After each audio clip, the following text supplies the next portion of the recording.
Hello dear student, তো দেখো বোর্ডে একটা অঙ্ক লেখা আছে।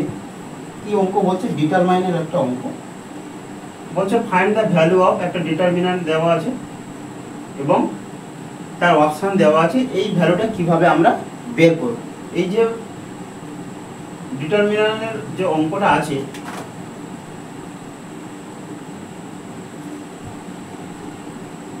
এটা কি PYQ এর CBSE বোর্ডে 2024-এ এই অঙ্কটা এসেছিল। কিভাবে করবো দেখো দেখো এই সমস্ত অঙ্কগুলো আমরা কিভাবে করতে পারি? এটা জাস্ট ভ্যালুটা বের করছে। আমি যদি 8টাকে চেপে ধরে এটাকে cos গুণ করলে হবে -2, এটাকে চেপে দিয়ে এর সাথে এটা আর এটাকে চেপে দিয়ে এর সাথে এটা গুণ করলে আমার হয়ে যাবে। কিন্তু আমরা ওভাবে করবো না, অনেক লেন্দি প্রসিডিউর। আমরা একটা শর্টকাট পদ্ধতিতে করব। কি করব?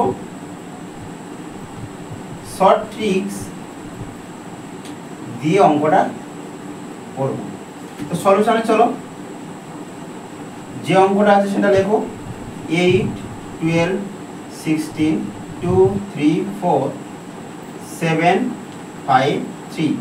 যদি এরকমই অঙ্ক থাকে যে A B C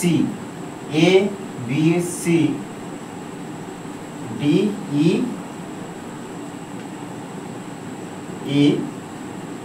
F, এরকমই যদি মডেল দেওয়া ভালো থাকে, তাহলে এটা আমার দুটো যেহেতু সেম, এই দুটো জিনিসটা সেম, তাই এর ভ্যালু হয়ে যাবে 0। এরকমই টাইপের কিছু করা যায় কি এর মধ্যে আমরা দেখব। ঠিক আছে, এর মধ্যে কিছু করা যায় কি আমরা দেখব। দেখো A B C দুটো যদি কলম বা রো, এই কলম বা রো যে কোনো দুটো যদি সেম হয় বা এই সাইডে দুটো সেম, তাহলে আমরা এর ভ্যালুটা 0 লিখতে পারি। এটা আমাদের একটা রুলস আছে।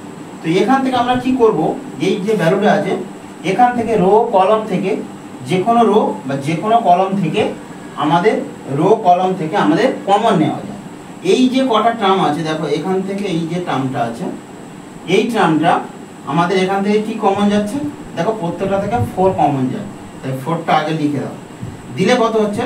4 দুগুণে 8, 3 4 12, 4 4 16, 2 যেগুলো যেমন আছে তেমন, 4 7 5 3।